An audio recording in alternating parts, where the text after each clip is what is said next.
Welcome to the Business Building Blocks podcast, where we talk about struggles and celebrations that leaders and entrepreneurs experience on their journey to success. I'm your host, Christina, and I'm passionate about helping you achieve massive amounts of success at work and at home. We'll talk about all things people and organizational wellness, share relatable stories, and feature insightful guests because quality people and processes are at the heart of every success story.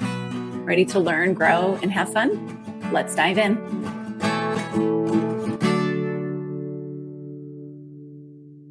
Hello, and welcome to the Business Building Blocks podcast. I'm your host, Christina Schmitt. You may notice that I've got a little bit of a different background today. So I am in a bit of transition and currently staying with my mother.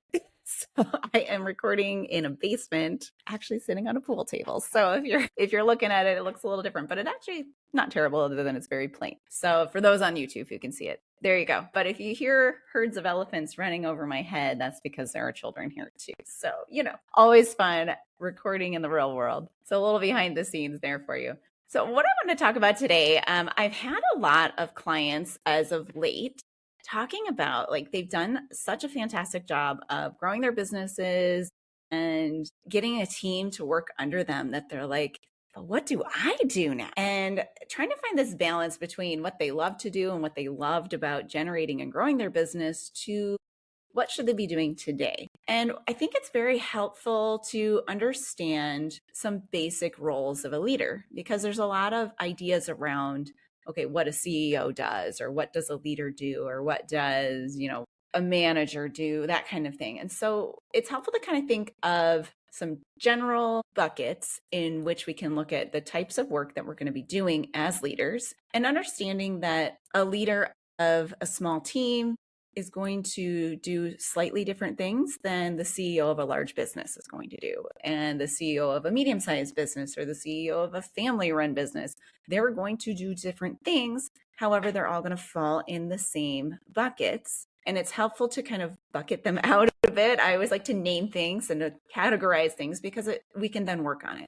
We can then grow an area, or shrink an area, or outsource an area, or bring a new area in when we can understand what it is and what those buckets might be. So first, I'm going to go through each of the roles of the leader. So there's only 3, which is good. So that keeps it nice and simple. And I'm going to also get and talk about real practical things and practical things on every level of leadership. So you can take stock of what you're doing every single day and say, am I even doing that at all? Or, wow, I'm spending way too much time over here and maybe I need to transition a little bit over here. But also doing it in a way that is true to you, true to your working genius, understanding where sometimes you're going to have to be sitting right in your frustrations, but understanding again, okay, how do I do that well? So we'll talk about a lot of different things, and I'm going to send you away with some homework to think about and to apply to your business. All right, so let's get into it. So roles of a leader. So the first role of a leader is to create and share a vision. Okay, so sounds kind of lofty, maybe, but might be a little confusing. So the first part, create. So we're going to create a vision. So again, depending on the type of leader you are, if you're a shop floor supervisor, maybe you're not creating the vision, but you're most certainly communicating that vision. And you might have a little bit of your own vision as long as it aligns that you're creating for your team as well. We all have some expectations that we have for our team and how we operate. And so that is part of creating it. So understanding where your values fit in, even within a large corporation, and saying, hey, this is the way we work. That is creating your vision for your team still. So again, going to look a little bit different at every level. If you're the owner or CEO of a company, you're going to have more freedom. If you have stakeholders in your company, you might have less freedom.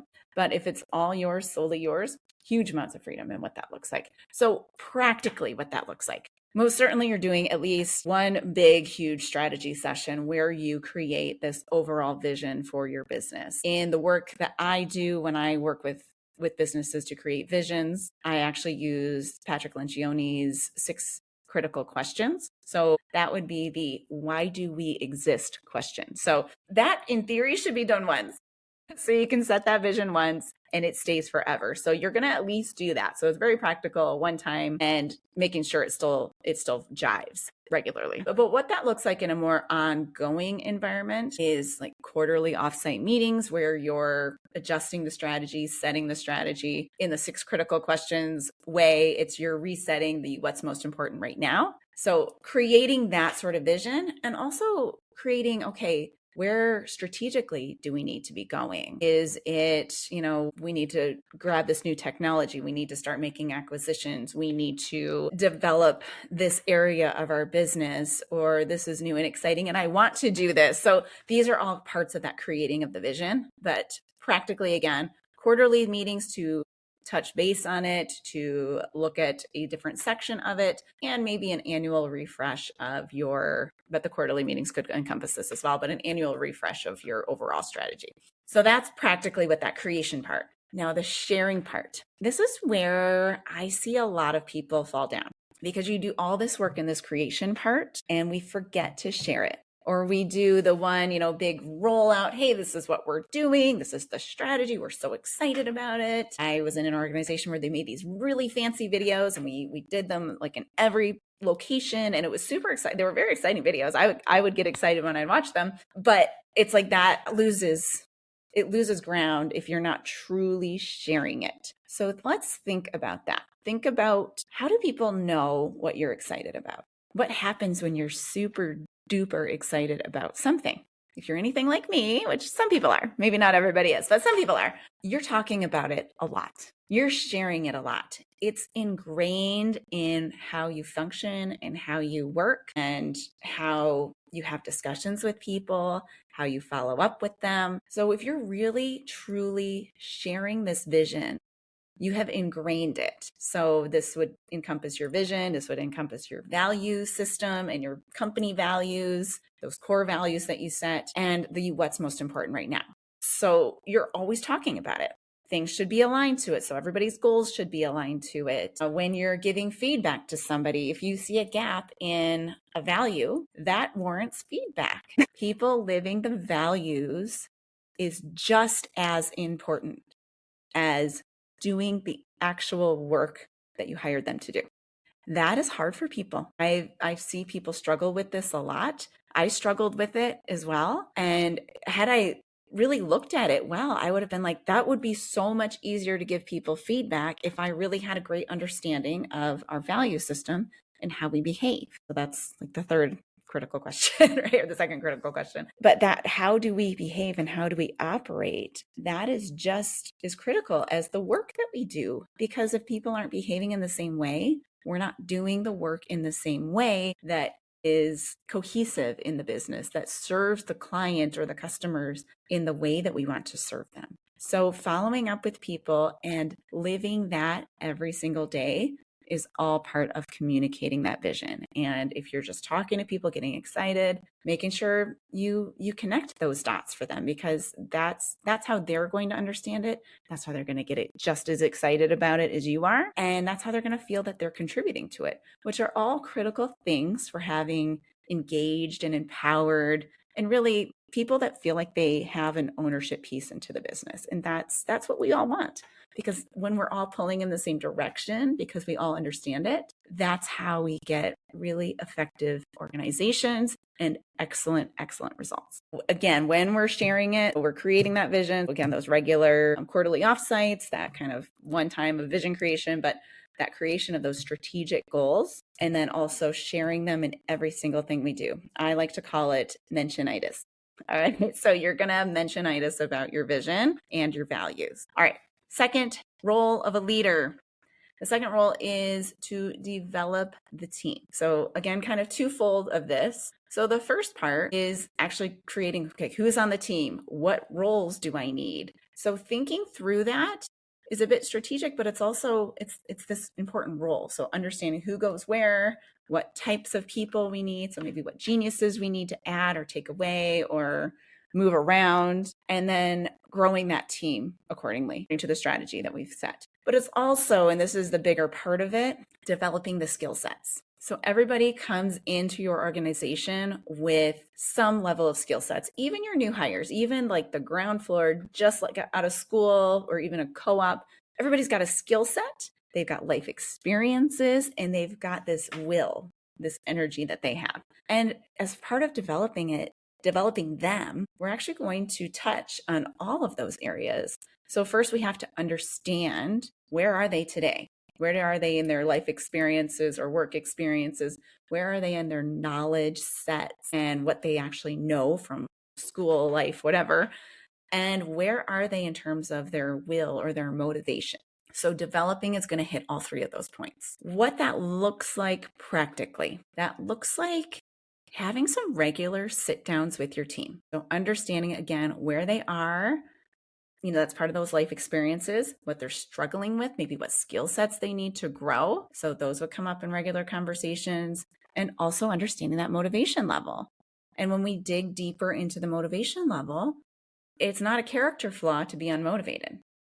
Potentially can be, but it's typically because of something that we're tying to it. It's tied to those experiences that were attached to the thing that we're doing. So I think I've mentioned this on a few hundred of my 60 podcast episodes. Those thoughts, those historical thoughts and experiences that we've had really determine how we behave. And so if we've attached thoughts to an action that we have to do, like I think of this every morning, like I used to have a thought that like unloading the dishwasher took a really long time. I really don't know how I got that thought, but it seemed to always take a long time. But then I started doing it as part of my morning routine and actually timed myself. And I've used my 5S principles in my kitchen. So it is quite efficient, but it takes like 2 minutes on a good day and 4 minutes on a bad day. Like we're talking about less than 5 minutes of work. And how many of you, I want you to be honest, how many people let the clean dishes sit in the dishwasher because you just don't feel like doing it? Because it's going to take time and you don't like doing it and you don't want to, you've got something attached to it. And that attachment is demotivating. So when we're developing our teams, we are pulling those sort of stories out. So we're going to say, okay, well, the dishwasher, okay, you feel like it takes a long time. Valid point. I totally see that. How long does it actually take? Most people in the world will probably say, I really don't know. Feels like it takes 20 minutes. Okay, well, let's time it. Once you do it every day, or when you do it, set the timer on your phone, or just glance at the clock and see what time it is when you start. Glance at the clock and see what time it is when you're done. Let's reality check it. Let's find out what's true. Great, fantastic. And then you can start saying, okay, so then it's not 20 minutes, it's 4, it's 6, whatever. All right, how does it feel to say I'm going to work for 6 minutes? That sounds actually stupidly easy. This is not to try to diminish, but you know what? Sometimes we need the reality check, and sometimes we need to say, okay, it's not that hard. So 6 minutes, we can all do something for 5 minutes, 6 minutes, whatever it is. I've even started implementing with my children this 5-minute pickup thing. Learned it from A Slob Comes Clean. So decluttering, if you're looking to declutter, amazing person to check out there, Dana K. White. Just this 5-minute pickup, right? So everybody can do it for 5 minutes. It goes so fast. We set our little Alexa thing. We say, Alexa, set a timer for 5 minutes, which they love to do. So that gets them excited. And then we clean for 5 minutes, and you've got 5 minutes from each child plus myself. So it's 15 minutes of cleaning.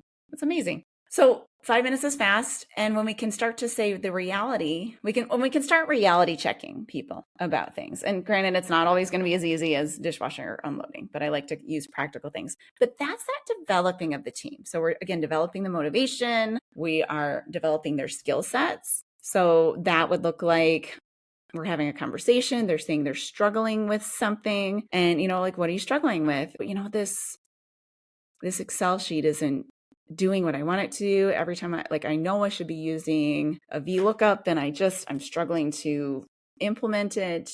You know what? Maybe there's a quick little course online or a couple of YouTube videos that, hey, why don't you take an hour and actually upskill yourself? That would be amazing. Just take an hour and research it, because we all have these thoughts in our brain. So again, I'm going to go back to the thought thing. We all have these thoughts in our brain that we don't have time to grow and learn, or we don't have time to do it right, or we don't have time to do something. So, just take the hour and go learn something, or we need something bigger. Hey, I would really benefit from learning this new system or having more thorough training on how to program something. Okay, let's find a course. Let's do that. So that's all part of that developing the skill. And then the experiences, we're going to be developing those as well. So do we need to put them on projects to work alongside somebody so they get the experience of maybe how to run a meeting or how to run a project or how to manage a project or manage a small team? So we have to develop people's experiences as well.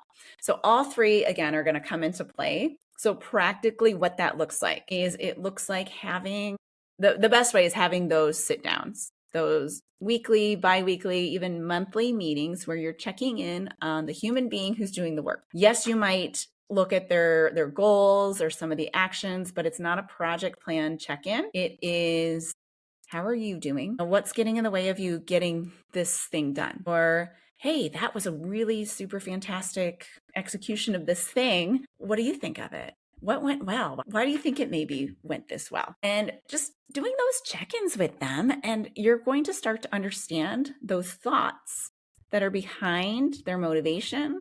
You're going to start to really see what skills they might be developing, or what skills they need developing on, or what experiences they might need. If somebody's struggling to run a meeting, you sit in on their meetings with them, or you say, hey, come into this meeting, or this person runs an excellent meeting. Why don't you sit in their meetings and just kind of see what's happening?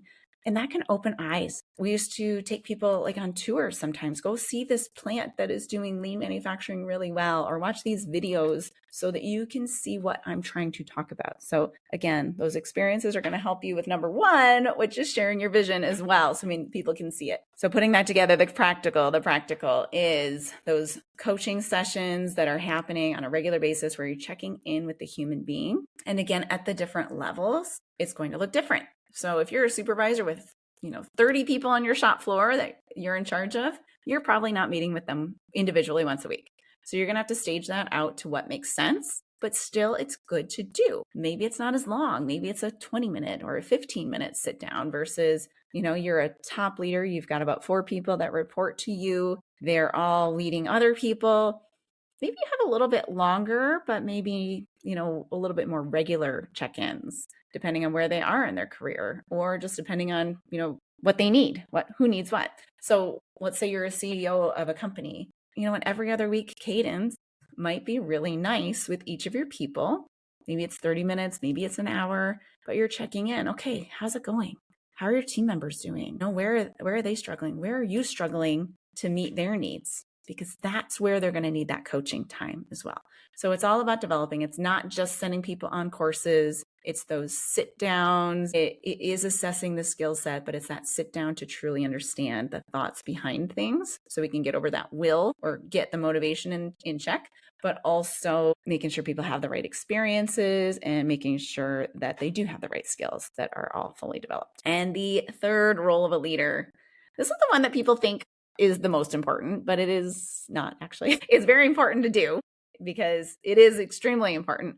But if you do the other two well, this one happens pretty easily. And the order in which we do these is extremely important as well, because if we just try to do number 3 without doing 1 and 2, we're going to work a lot harder. All right. So the third one is get results, right? We are all in business. We are all employed. We are all put into a leadership position because we can get results. And we're put there to get results. So yes, maybe this feels like the primary function of what you do. It's critical that you do the first 2 in order to get the third one done effectively. Because let's think through this. All right, if you haven't given people a vision of where you're going, where you as a team member or team are going, or an organization are going, or even you as a person, where do you want to take them? If you haven't done that motivation part in the get results gets real struggle. They don't get as excited about it. So now you're going to be, did you do the thing? Did you do the thing? We need to do this thing. They're not going to understand the why behind it. They're not going to get as excited. Just a little tidbit. I've worked with some clients and they grew their business from when it was tiny. It was 7 people. They grew it from that. And now they've got 30 people. And they're like, it's just not the same. When we were 7, we were all pulling in the same direction. Everybody wanted to chip in. Everybody just did it. Like, yes, having roles and responsibilities is important. But when you're in that scrappy stage of the business, everybody just does it. You pull your weight and you help others pull theirs when they're struggling. The thing is you can have that scrappy environment in a normal work when you do the first 2 things really well. So that's what we want, right? We want the attitude of the scrappiness of the scrappiest stage of a business and I'm not going to say ease, but the less craziness of a consistent, mature business. So you get that by doing 1 and 2. And that makes 3, getting results, that much simpler. So what this looks like at the different levels, this get results. If, again, you're a shop floor supervisor, you are out there making sure people produce their parts every single day. You're checking in, you're following up. Okay, what do you need? Oh, you need, the forklift to come more often to bring you more stock because you're waiting. Okay, cool. Let's arrange that. Let's make that happen. So that's getting results. Sometimes, and when you're more of a working lead, sometimes getting results is doing the things, right? And we all have things we have to do. Like, even if you're a top CEO, you still have to put together the presentation, or at least work on delivering the presentation that you're going to work on. So there is still there's a doing portion of it. But if you're a leader, your work should not 100% be doing, because you got to do 1 and 2, right? So if you're not taking the time to do 1 and 2, so creating and sharing the vision, developing your team, then you're going to be all doing, and you're going to be working more hours. You're going to be running around like a chicken with your head cut off, and you're going to be struggling to get the good results that you want. And you're not going to have the team members with the attitude of that beginning stage of scrappy sort of business. So that's the kind of shop floor sort of team level, right? Checking in, some doing probably, but a lot of following up. So in general, it's following up and checking in is the big part of this when you're a leader. All right, let's say like a manager sort of level. Let's say you're a manager of managers, but you still have people you report to. Okay, so again, some doing, but a lot of checking in, following up. You're not obviously checking in on to produce the same amount of parts, but you're doing like those regular coaching sessions. That's part of getting results as well. But you're also having sitting in a project meeting. Okay, is that happening? Are we doing the things? Sometimes you're going to lead the meeting because it's maybe the project that you're leading. But this is where I see a lot of gaps sometimes. You don't have to lead every single meeting. You don't have to be the person who's got their hands in every single project, because at some point you run out of hours to do that, and you run out of bandwidth in your brain. And if you're doing that all the time, again, you're not doing that vision part, and you're probably not doing the develop part as well as you need to be. So part of developing people is allowing others to do some of these things. So this might look like just a check-in with the team lead. So maybe you don't sit in on the project meeting, but it's okay, let's have, a 30-minute, you just report to me what's happening. Or maybe that's what a weekly tactical sort of meeting would look like for the top managers. So each manager is going to bring the update for what's happening in their department. You get a check-in. Cool. What's critical? Where should I put my time? Where should I dive in a little deeper? So that's all part of getting results. Now, let's say you're a CEO.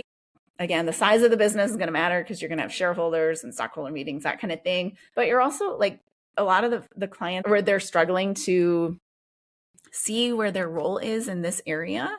They used to do, now they're leading. This is where it gets a little foggy for them. This is where the team meeting check-in, how much checking in versus how much doing are you doing? So again, the size of your business is going to determine, but in general, a CEO is going to be doing more checking in this area with some doing.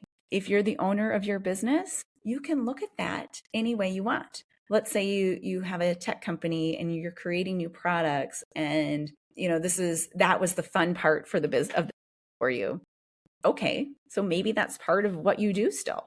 It's your company, right? You can do what you want. So as long as you're still doing 1 and 2 and following up on the rest of the results happening, you can allocate that you do some doing, that you do some creating. It's okay. It's allowed. But you have to do the other things as well.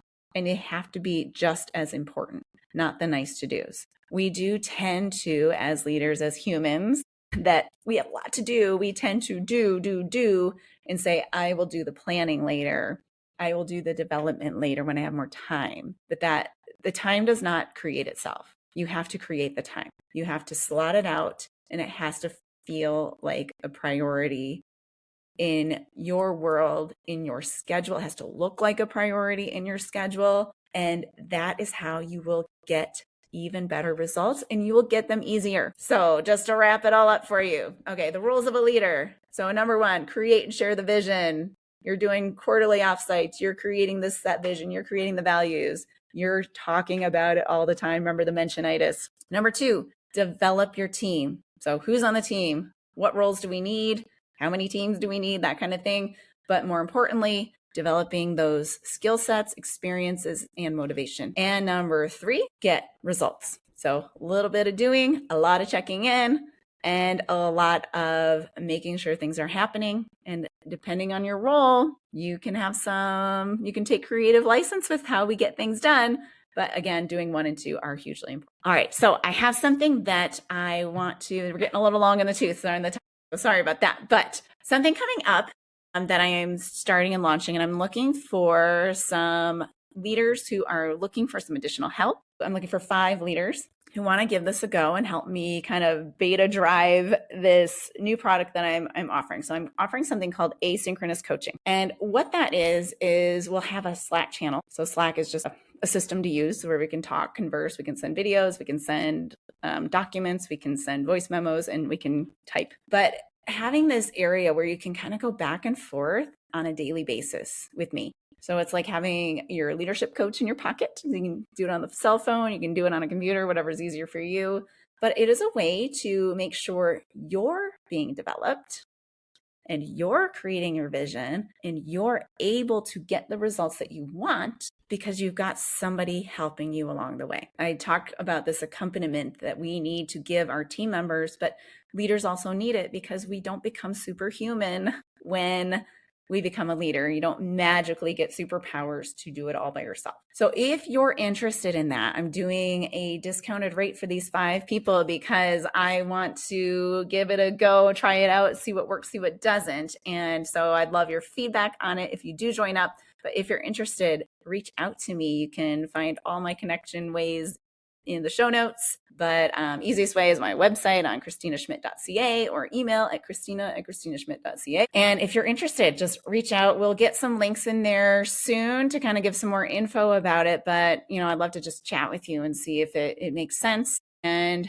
you can help me out. So again, 5 leaders looking for some accompanied development in an asynchronous format at a very discounted rate because you're helping me out here and helping me develop something. So super excited about that. If you enjoyed today's episode, please like it, share it with a friend or a colleague or a business partner, another business owner, and comment, leave a review, and just get the word out there because again, I want to help people. I want to help people have better lives because they're getting their businesses running well, they're getting their work life sorted out, and then we can all have a better life. So like it, share with a friend, and leave a review, and we will see you on the next episode of the Business Building Blocks podcast. Thanks for tuning in to the Business Building Blocks podcast. If you enjoyed this episode, make sure to subscribe so you don't miss what's next.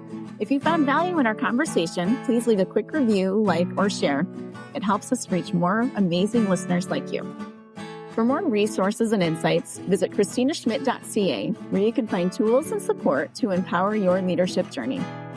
Thanks again for listening, and we'll see you in the next episode.